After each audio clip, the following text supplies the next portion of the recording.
In 1881, Auguste Renoir painted a beautiful portrait called The Two Sisters on the Terrace. It's full of vibrant colors and light, and is quite beautiful, stunningly so.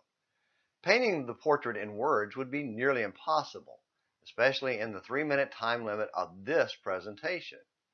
So I simplified by sharing a copy of the actual painting. It is quite lovely, don't you agree?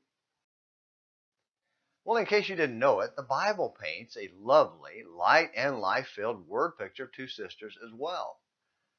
Except since it's a word picture, it was easier to paint a portrait of two sisters who were separated by 2,000 years. The first is Sarah, who lived 4,000 years ago, and the second is Mary, who lived 2,000 years ago.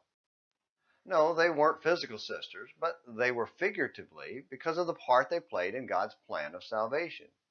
Each was the mother of a son of promise, Genesis 18 verse 10 and Luke 1 verse 31.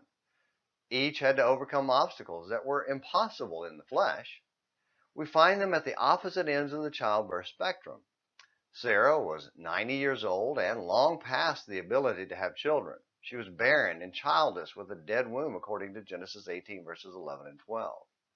Mary was a young woman, a virgin, as promised in Isaiah 7:14, betrothed but not yet joined to Joseph. That's in Luke 1 verse 34. They each demonstrated faith in the power of God to work the impossible, even though at first neither was sure. Sarah initially laughed at the idea in Genesis 18 verses 12 through 15, but later was noted in the Hall of Fame of Faith as an example of faith for considering him faithful who had made the promise. That's in Hebrews 11:11. Mary asked the angel how it could be since she was a virgin, but acquiesced to his word, declaring herself a servant of God in Luke 1 verse 38.